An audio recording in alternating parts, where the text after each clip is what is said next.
What's up, everyone? Legacy back for another episode of Critical Points.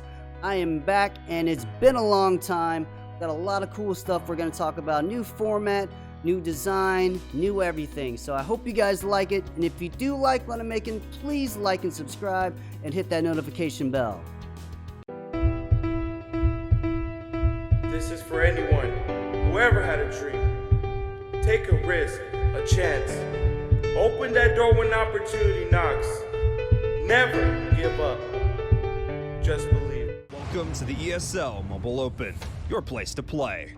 Gamers from across the United States will compete in various mobile titles to secure their place on the largest esports stages. Anyone can play online to earn series points during the 4-week open qualifiers. From there, players will advance to the closed qualifiers, where top players will compete for various prizes, bragging rights, and to qualify for the playoffs.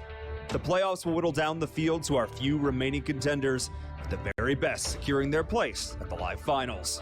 These games will be broadcast for the community to watch, learn, and root for their favorite players.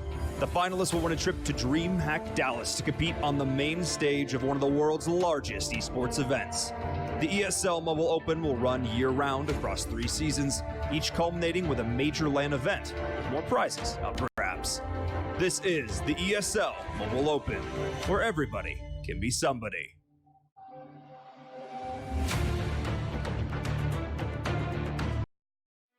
As you can see right there, ESL launched the Mobile Open for 3 platform games, one of them including PUBG Mobile. And what it did was it gives players a huge opportunity to play at DreamHack. A huge opportunity. A lot of people always want to go to LAN, and I think ESL is doing a great job there on basically, giving mobile players an opportunity, get to that next step, become professional. And since the launch of the Mobile Cup, the Mobile Open, there's been many teams in the PUBG Mobile community that have been starting to get picked up by major organizations in this game. So we'll go over some of the standings here and also talk about some of the teams here. So if we go through here, we'll look at the current ESL standings after Phase 1 are as follows. First, you have Space Station Gaming, Nova Esports, Misfits, Confound, Pittsburgh Knights, Error, Kingsman, Lights Out, Savage Hearts, and Tempo Storm. So congratulations to all those players on each of those teams. Newer teams coming in are Space Station, Nova, Misfits, Pittsburgh Knights, Tempo Storm. Like, these are big names and big orgs coming into the mobile community, and we should be excited for that. As you can see, Space Station, it was kind of back and forth. Nova was at the top, but Space Station ended up getting first place to round out Phase 1 here. So shout out to them here, and we'll go check out some of their plays here. So, starting off with Space Station, we got Dark, AFK Dark, Angry, Helmet, Juicy, and Sixless. A lot of good players, familiar names from the previous Global Challenge, from the Star Challenge. And next we're going to go into Nova Esports. So you got Beowulf, Kato, Edwin, Epic, and Marshy.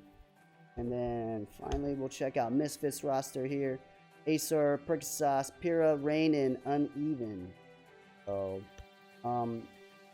pretty cool to see Critical Ops players that are formerly from the community move on to PUBG Mobile and make a name for themselves and make a career for themselves. PUBG Mobile just had their 1-year anniversary, so the game's been out. It's still relatively new, but it is the #1 game on the iOS Apple Store. So shout out to those guys. I mean, you got players in there, a lot of these teams that are former COPS players.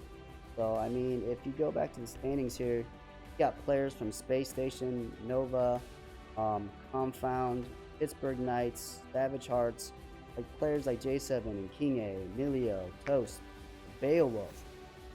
They were people that were in the COPS community that have now moved on to PUBG Mobile. And I think, if you want to be serious about your career in mobile esports, you want to play games that are going to be backed by the big developers like Tencent. You have Arena, Valor been putting out big tournaments.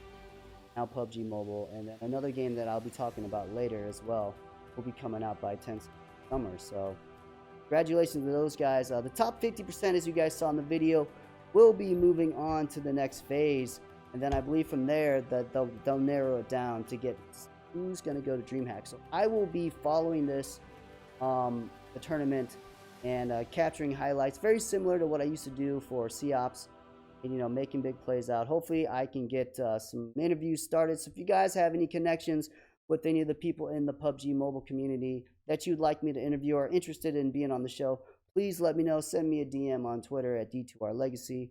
Also, you guys, if you guys didn't know, I did do an interview with Beowulf in the past. I'll put the link to that in the description as well.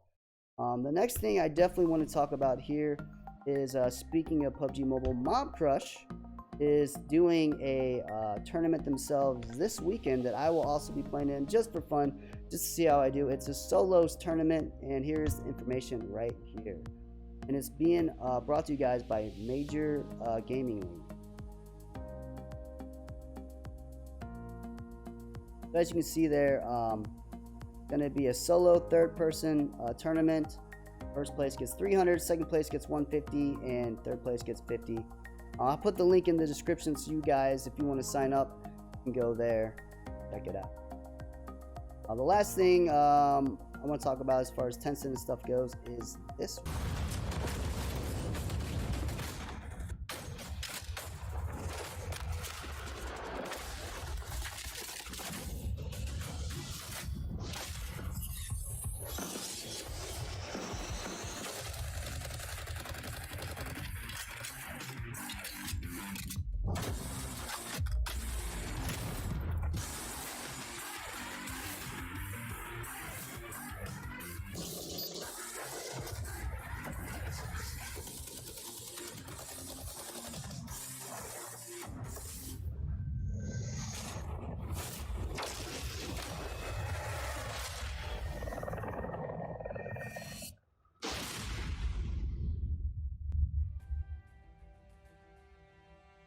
You guys have it. Call of Duty Mobile coming maybe this summer. I think some of the other releases are already out.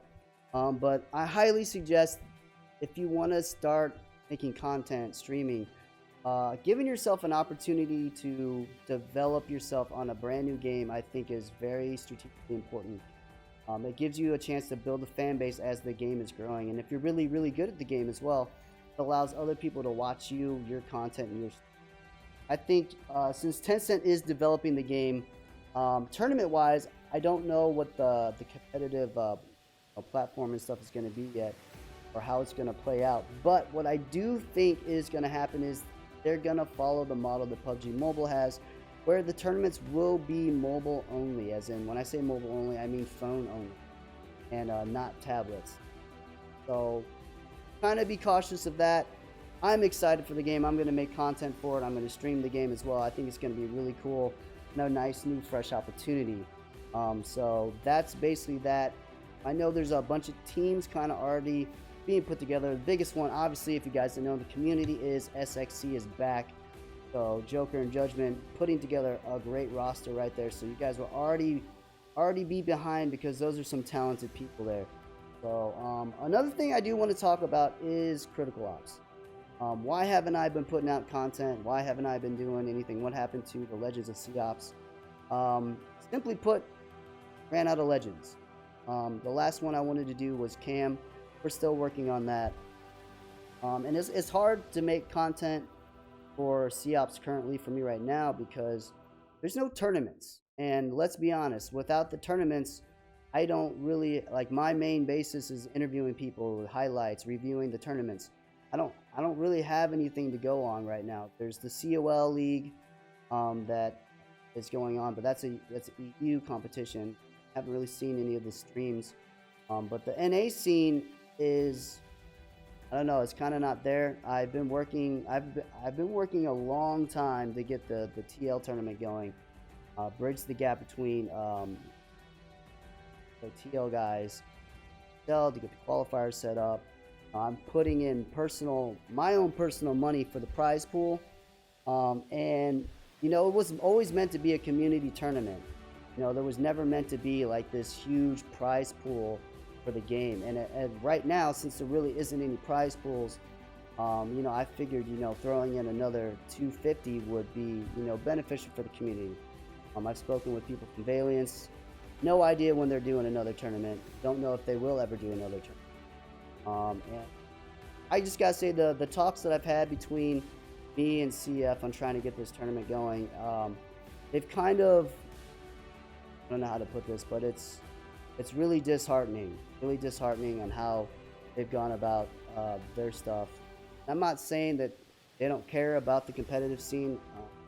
I think right now they're focused on building up some of the stuff that they already established in Finland, which is really cool.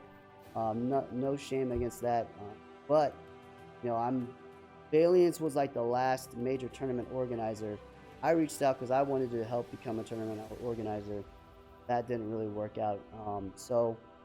And I think you should, if you want to be a tournament organizer and host tournaments, you should be able to have the spectator client, which was not afforded to me or Coolmark. I'm not saying that we should get it, but I think it would be beneficial if you want your streams to look more polished and stuff like that. So, but that's just my thoughts on that. I'm not saying the game is dying, but the casual side of it, I'm sure, is doing amazing. But as far as competitive side, I know you can get on Battlefire or something like that, and there's tournaments, community tournaments like that. But I think what the community definitely misses are those big tournaments, like Aliens. And maybe they need to find someone who can do that or is willing to do that. So, but that's basically what I have for today. Thank you guys for watching. I know it's a short video. I just wanted to try some new things with some new graphics and stuff like that. Also let you know I'm still here, and I still care about you guys a lot. So thank you very much for watching. I'm Legacy for Critical Points saying peace.